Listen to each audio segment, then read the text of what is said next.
Hello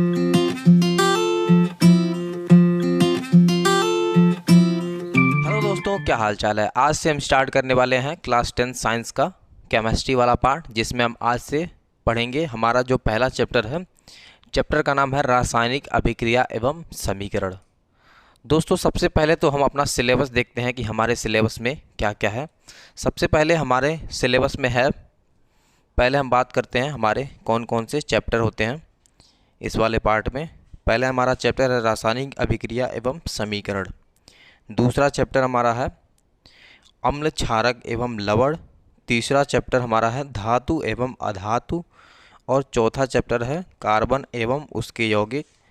पांचवा chapter जो हमारा है दोस्तों, तत्वों का आवर्त वर्गीकरण, उसको सिलेबस से हटा दिया गया है, यानी कि हमको उसको नहीं पढ़ना है, लेकिन हम देख लेंगे उसमें भी। अगर किसी किसी बोर्ड में अगर नहीं हटा है तो उसको भी हम देख लेंगे। मेनली हम पहले यूपी बोर्ड में ये सारे जो चैप्टर हैं 1, 2 और 3, 4 सारे चैप्टर्स को हम अच्छे से कवर करेंगे और एकदम बढ़िया से पढ़ेंगे। तो चलिए दोस्तों, स्टार्ट करते हैं आज का अपना चैप्टर। चैप्टर का नाम है हमारा दोस्तों रासायनिक अभिक्रिया एवं समीकरण। सबसे पहले तो हम देखते हैं दोस्तों कि हमारे चैप्टर का फ्लो क्या है, चैप्टर में हम क्या क्या पढ़ने वाले हैं। उसकी अगर हम बात करें तो हम पढ़ने वाले हैं अपने सिलेबस में रासायनिक अभिक्रिया एवं समीकरण में सबसे पहले तो हम पढ़ेंगे रासायनिक परिवर्तन के बारे में, कि रासायनिक परिवर्तन कितने प्रकार के और कैसे कैसे होते हैं उसके बारे में हम पढ़ेंगे। उसके बाद हम पढ़ेंगे रासायनिक समीकरण के बारे में। उसके बाद हम पढ़ेंगे रासायनिक समीकरण को कैसे संतुलित करें, रासायनिक समीकरणों को संतुलित करने की विधियों के बारे में हम पढ़ेंगे। उसके बाद हम पढ़ेंगे रासायनिक अभिक्रियाओं के प्रकार।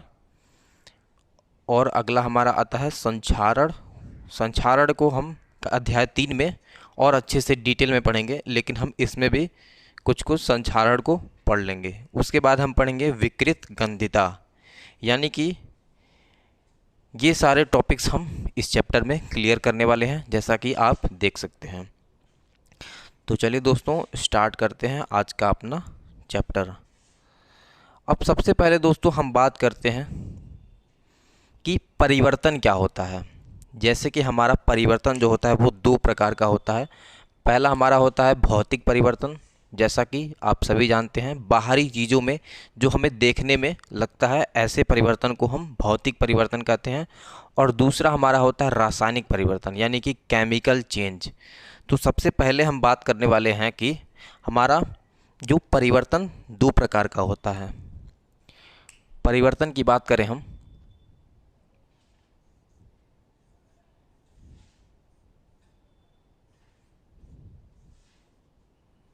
परिवर्तन परिवर्तन जो दोस्तों हमारा होता है वो 2 प्रकार का होता है। पहला हमारा होता है भौतिक परिवर्तन,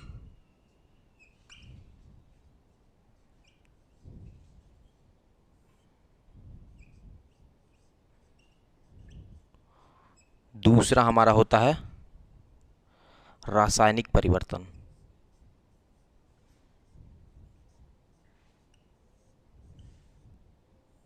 रासायनिक परिवर्तन, भौतिक परिवर्तन और रासायनिक परिवर्तन। भौतिक परिवर्तन का अगर हम एग्जाम्पल की बात करें, जैसे कि दोस्तों हम अगर किसी लकड़ी के टुकड़े को अगर हम काट देते हैं तो उसमें किसी प्रकार का कोई भी एटम या मॉलिक्यूल्स का चेंज नहीं होता, यानी कि उसमें किसी भी प्रकार का कोई भी एटॉमिक चेंज नहीं होता है।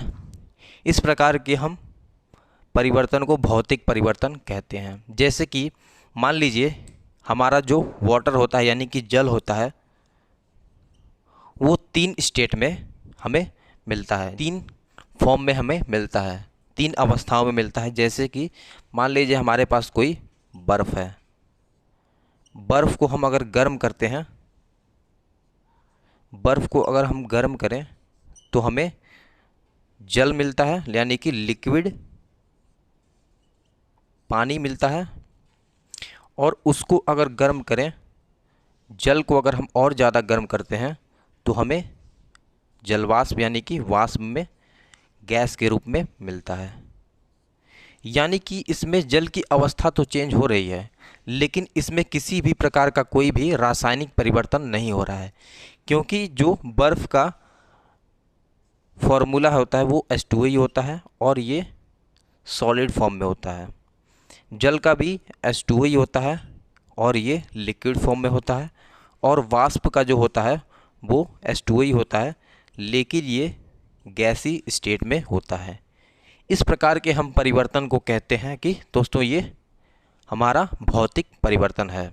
जैसे कि हम किसी भी कागज़ के टुकड़े को अगर हम फाड़ देते हैं तो उसमें किसी भी प्रकार का कोई भी केमिकल चेंज नहीं हो रहा है, यानी कि उसके अणुओं में किसी भी प्रकार का कोई परिवर्तन नहीं हो रहा है। इस प्रकार हम कहते हैं ये सारी जो भी परिवर्तन होते हैं उसको हम कहते हैं भौतिक परिवर्तन।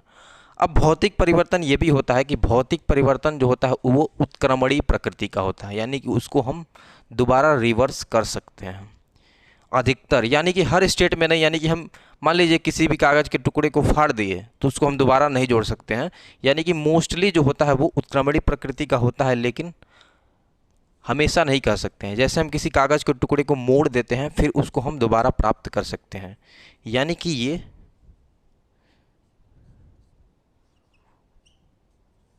उत्क्रमणीय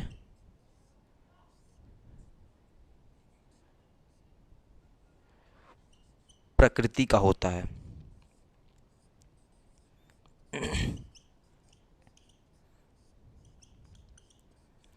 और जो हमारा केमिकल चेंज होता है वो अनुत्क्रमणीय प्रकृति का होता है। जैसे हम कागज़ के टुकड़े को फाड़ने की जगह हम उसको जला दें तो वो जल के कार्बन के रूप में प्राप्त हो जाता है।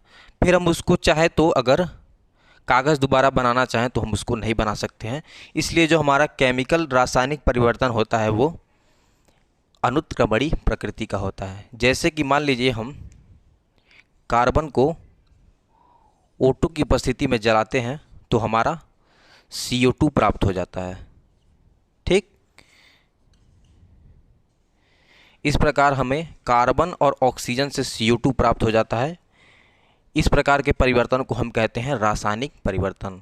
और रासायनिक परिवर्तन जो होता है वो अनुत्क्रमणीय प्रकृति का होता है, यानी कि अधिकतर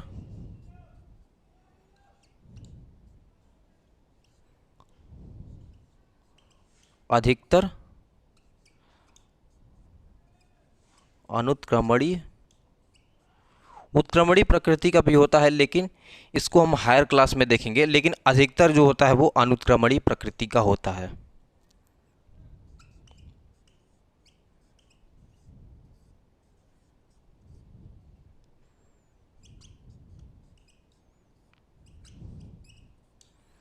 ये तो बात हो गई दोस्तों भौतिक परिवर्तन की, भौतिक परिवर्तन और रासायनिक परिवर्तन। अब दोस्तों हम बात करते हैं, हमें भौतिक परिवर्तन को इसमें नहीं पढ़ना है, केवल हम रासायनिक परिवर्तनों पे ही बात करेंगे और उसी को ही डिटेल में सारी चर्चाएं हम करने वाले हैं। तो चलिए दोस्तों स्टार्ट करते हैं रासायनिक परिवर्तन को। हमारे चारों ओर रासायनिक परिवर्तन के कुछ उदाहरण, हमारे चारों ओर रासायनिक परिवर्तन के कुछ उदाहरण की हम बात करें तो मान लीजिए गर्मियों में कमरे के ताप पर दूध को खुला छोड़ दिया जाता है।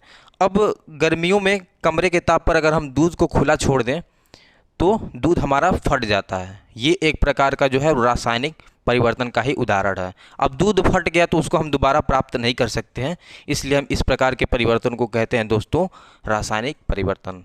अब हमारा दूसरा आता है, लोहे का तवा तसला कील को आर्द्र वायुमंडल में छोड़ दिया जाता है। तो अगर लोहे की किसी भी प्रकार की वस्तु है उसको हम अगर नमी वाली क्षेत्र में अगर छोड़ दें, नमी वाले क्षेत्र में जो होता है वो ऑक्सीजन होता है, और ऑक्सीजन जो होता है वो लोहे से अभिक्रिया करके उसकी ऑक्साइड बना लेता है, जिससे कि उसमें जंग लग जाता है। इस प्रकार की जो अभिक्रियाएं होती हैं उसको भी हम रासायनिक परिवर्तन में लेते हैं। ये तो हो गए रासायनिक परिवर्तन के दो एग्जाम्पल। और एग्जाम्पल की हम बात करें तो जैसे अंगूर का किण्वन हो जाना, अंगूर जो होते हैं उसका किण्वन हो जाता है, यानी कि फर्मेंटेशन। अब ये फर्मेंटेशन क्या है इसकी बात करें, जैसे कि शराब और बियर जो भी बनता है वो किण्वन के द्वारा ही बनता है। जैसे कि अंगूर और किसी भी प्रकार के फल को हम अगर काफ़ी दिनों तक छोड़ देते हैं तो उसमें बहुत सारे बैक्टीरिया वगैरह उसमें बन जाते हैं, जिसके वजह से वो उसका किण्वन हो जाता है और वो शराब या शराब बन जाता है। इस प्रकार के जो परिवर्तन होते हैं उसको भी हम रासायनिक परिवर्तन में लेते हैं। अब हमारा अगला एग्जाम्पल आता है, भोजन को पकाया जाता है। भोजन को पकाने पर भी भोजन पक गया तो उसको हम दोबारा चाहे तो आलू या प्याज को हम दोबारा प्राप्त नहीं कर सकते हैं। इस प्रकार के परिवर्तन को भी हम कहते हैं रासायनिक परिवर्तन। अब हमारा अगला आता है, हमारे शरीर भोजन को पचा लेता है। अब भोजन को पचा लेने पर हमारे जो भी पोषक तत्व हमारे शरीर को मिल जाते हैं, जैसे ग्लूकोज हो गया, कार्बोहाइड्रेट हो गया, प्रोटीन, वसा, जो भी हमारे शरीर को मिल जाते हैं और जो मल होता है वो बाहर निकल जाता है। इस प्रकार के परिवर्तन को हम कहते हैं रासायनिक परिवर्तन।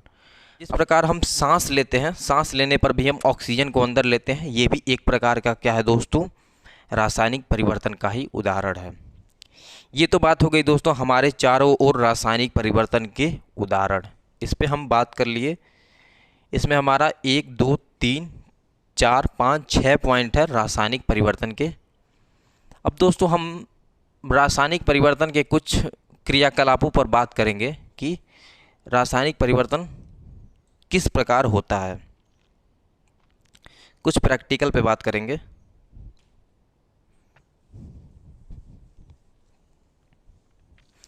अभी हमारा चैप्टर जो है वो स्टार्ट नहीं हुआ, केवल आप लोग को ये समझने के लिए है कि रासायनिक जो परिवर्तन होता है वो किस प्रकार होता है। इस क्रियाकलापों को बस समझना है, आपको देख के ऑब्जर्व करना है। मान लीजिए हमारे पास क्रियाकलाप 1.1 सावधानी। इस क्रियाकलाप में शिक्षक के सहयोग की आवश्यकता है। सुरक्षा के लिए छात्र आंखों पर चश्मा पहन ले तो उचित होगा। लगभग 3-4 सेंटीमीटर लंबे मैग्नीशियम रिबन को रेगमाल से रगड़कर साफ कर लीजिए। अब रेगमाल से रगड़कर साफ क्यों किया जाता है? क्योंकि जो मैग्नीशियम होता है वो बहुत ज़्यादा रिएक्टिव होता है ऑक्सीजन के प्रति। अब हमारे वातावरण में जो ऑक्सीजन होता है उससे भी वो क्रिया करके मैग्नीशियम ऑक्साइड बना लेता है। इसलिए पहले हम क्या करते हैं, उसको अच्छे से रगड़ के मैग्नीशियम रिबन को साफ़ कर लेते हैं। मैग्नीशियम रिबन को साफ़ करने के बाद इसके बाद हम इसे चिमटे से पकड़कर स्पिरिट लैंप या बर्नर से इसका दहन करते हैं और इससे बनी राख को वाच ग्लास में इकट्ठा कर लेते हैं। यानी कि हम किसी भी प्लेट में इसको इकट्ठा कर लेते हैं राख को, जैसा कि चित्र 1.1 में दिखाया गया है। मैग्नीशियम रिबन का दहन करते समय अपनी आँखों में यथासंभव दूर रखिए। यानी कि हम इसको जब जलाते हैं मैग्नीशियम रिबन को चिमटे की सहायता से, तो ये ऑक्सीजन से क्रिया करके मैग्नीशियम ऑक्साइड का एक चूड़ बना लेता है, इसी को हम इकट्ठा कर लेते हैं। ये एक प्रैक्टिकल हमारा हो गया रासायनिक परिवर्तन का। इसमें आपको ज़्यादा कुछ नहीं समझना है, बस देखना है कि रासायनिक अभिक्रिया किस प्रकार हो रहा है। यानी कि हम मैग्नीशियम रिबन को लेकर जला रहे हैं तो वो ऑक्सीजन से क्रिया करके मैग्नीशियम ऑक्साइड का वो चूड़ बना ले रहा है। ठीक, ये हमारा क्रियाकलाप 1 हो गया। अब हमारा दूसरा क्रियाकलाप आता है, जैसे कि हमारे पास 2 परखनली है। पहली परखनली में हम लेड यानी कि सीसा नाइट्रेट का घोल बना लेते हैं और दूसरे में पोटेशियम आयोडाइड का। अब हम इन दोनों के घोल को, लेड नाइट्रेट और पोटेशियम आयोडाइड के घोल को एक दूसरे में मिला देते हैं, तो हमें क्या देखने को मिलता है कि हमें पोटेशियम नाइट्रेट का एक पीला पदार्थ प्राप्त होता है। इस प्रकार हम देख सकते हैं 2 सफ़ेद प्रकार के हम घोल को लिए हैं, उससे हमें क्या प्राप्त हो रहा है, पीले कलर का एक दूसरा अन्य पदार्थ प्राप्त हो रहा है। इस प्रकार के हम परिवर्तन को भी कहेंगे रासायनिक परिवर्तन।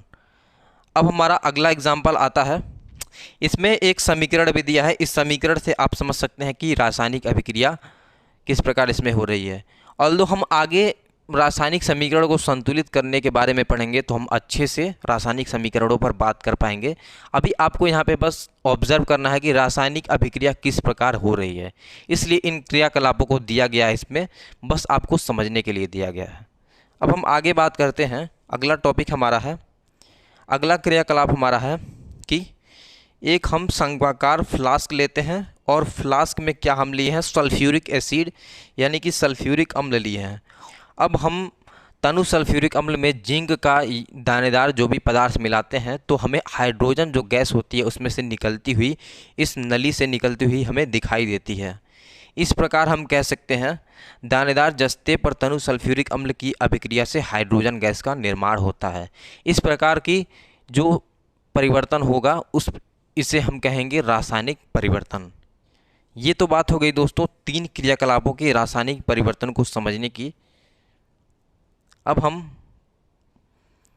आगे देखते हैं, यदि कोई रासायनिक परिवर्तन हो रही है तो इसके होने के क्या संकेत हैं। अब कोई भी रासायनिक परिवर्तन मान लीजिए होता है तो इसके क्या क्या संकेत हो सकते हैं। इस संकेतों की अगर बात करें हम तो पहला संकेत हमारा आता है अवस्था में परिवर्तन हो जाता है, यानी कि उसके फॉर्म में परिवर्तन हो जा रहा है। अब बात करेंगे कि जो हमारा H2O था उसकी भी अवस्था में परिवर्तन हो गया तो वो भी तो एक प्रकार का रासायनिक परिवर्तन हुआ, लेकिन ऐसा हर बार संभव नहीं है कि वो हमारा रासायनिक परिवर्तन ही हो, वो भौतिक परिवर्तन भी हो सकता है। इसमें बहुत सारे जो उसके गुण होने चाहिए तभी वो रासायनिक परिवर्तन होगा। जैसे कि दूसरा हमारा है रंग में परिवर्तन। अब रंग में परिवर्तन होगा तो हमारा रासायनिक अभिक्रिया यानी कि उसमें हो रही है या रासायनिक परिवर्तन हो रहा है। तीसरा हमारा है गैस का निर्माण होता है या गैस का उत्सर्जन होता है। पिछले वाले एग्जाम्पल में हमने देखा था कि हाइड्रोजन गैस का निर्माण हो रहा था। अब हमारा अगला जो है चौथा पॉइंट, तापमान में परिवर्तन। जो हम मैग्नीशियम रिबन को जला रहे थे तो जलाने पर बहुत सारा जो तापमान है, तापमान बढ़ जाता है। इस प्रकार हमारा जो रासायनिक अभिक्रिया होगा तो इस प्रकार हमारा ये सारा संकेत हो जाएगा रासायनिक अभिक्रिया के होने का। अब हम दोस्तों इस लेक्चर में इतना ही रखते हैं। अगले वाले लेक्चर में हम पढ़ेंगे रासायनिक समीकरण को कैसे संतुलित करना है, इस पे हम बात करेंगे। इस लेक्चर में हम इतना ही रखते हैं, मिलते हैं नेक्स्ट लेक्चर में। धन्यवाद।